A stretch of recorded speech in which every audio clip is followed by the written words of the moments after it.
As a species, people are in the process of actualizing the awareness that in a relationship there is a me and there is also a you. People fall into this shadow of thinking that there is either a me or a you. What this means is either in any given situation I'm acting in my own best interests or I'm acting in your best interests. What this does is it makes relationships an exercise in sacrifice or a zero-sum game. Either way, it makes relationships extremely painful. For this reason, it's very important to master the me and the you too in any relationship. But today, what that means is we have to develop an awareness of the you in any relationship.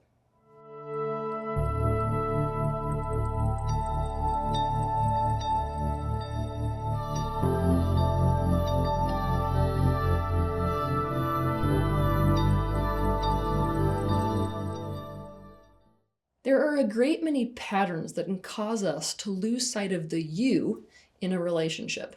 So you can understand this, I'm going to give you just a few examples. Let's say that in your childhood, growing up, the unwritten rule in your household was pretty much everybody's out for themselves. You grew up in this household realizing, wait a minute, nobody's actually going to act in my own best interests. So the way that you tend to cope with that situation is by doing as they do. You decide that if nobody's going to take your best interests to heart, you're going to have to vie for your own best interests. You do that by following suit. You stop caring about their best interests and you simply fight against them for your own. By doing so, you go into a narcissistic bubble perceptual reality where you're the only thing that you consider because you're convinced that's the way to keep yourself safe. Or, for example, you can be indoctrinated into this belief where you shouldn't really care about something that is other. Okay, let me give you some examples of this. Let's imagine that you grew up in a culture that has a concrete enemy. Now, you're going to be indoctrinated with the idea that that enemy is other and bad and wrong, and somehow you need to disconnect yourself from that other. And as a result, you're not really concerned with their best interests in any way, shape, or form. You do not take them as a part of you in any way, shape, or form. You're simply fighting for your own best interest or your culture's best interest against the bad guy. That's one scenario in which you would lose sight of the other. Or, for example, let's say that you grew up in a culture where there's a specific religion that teaches that only people are the ones that have a soul. It can be very easy to relate to other things, other living things, as if they don't really have feelings, they don't really count. So you normalize this process of not really considering them because they're just simply there for your pleasure. That lack of consideration is the loss of the you in the relationship. Or, for example, let's say that you felt super powerless in your childhood, like nothing you said or did impacted anything, it didn't cause any change.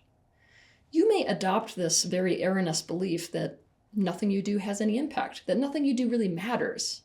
It's almost as if you're relating to the world like everybody else causes ripples that affect you, but you can't cause any ripples that affect anything else.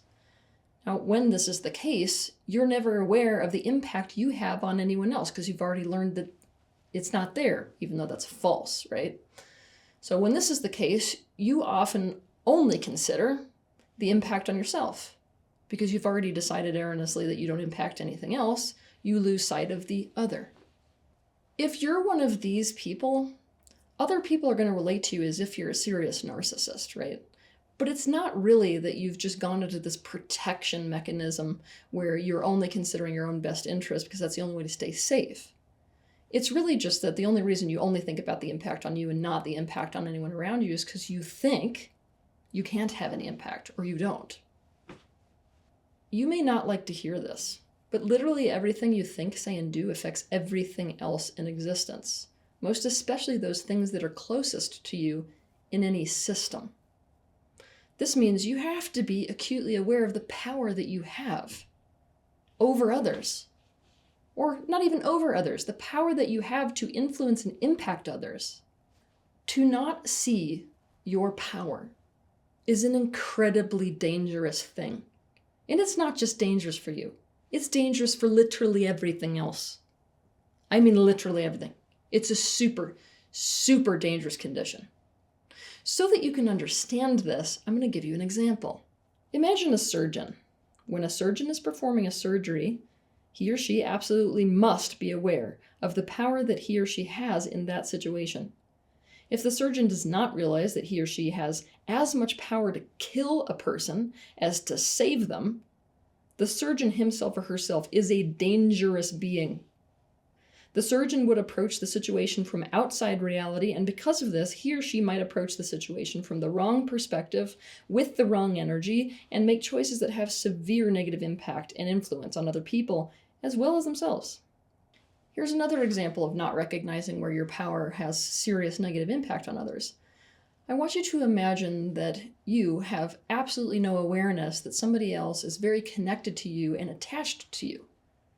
If you're not aware of this, you may just see something over there that really interests you, and so you leave the person because you're chasing something that's of interest to you. Having no awareness of how abandoning them in that way is causing serious negative impact on their life and is damaging them immensely.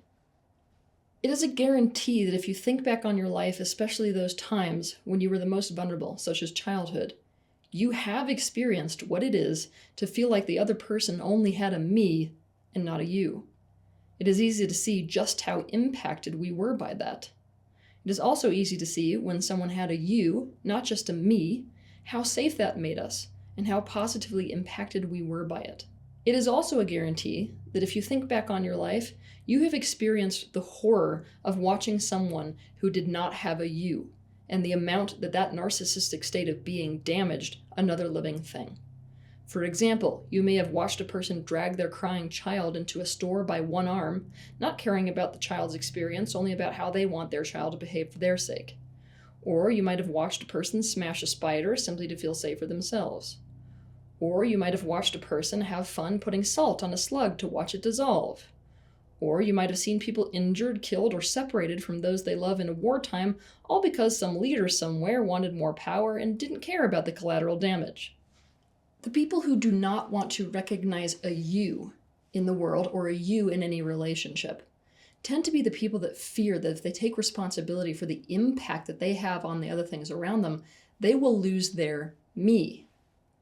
And as a result, end up in pain. To understand more about this, watch my video titled, Am I Responsible for How Other People Feel? So let's talk about what it means ultimately to have a me and what it means to have a you. It's quite simple.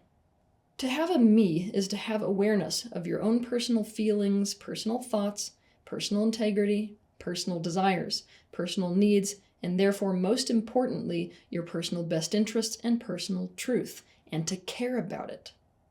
To have a you is to have awareness of the other being's personal feelings, personal thoughts, personal integrity, personal desires, personal needs, and therefore, most importantly, their personal best interest and personal truth, and to care about it.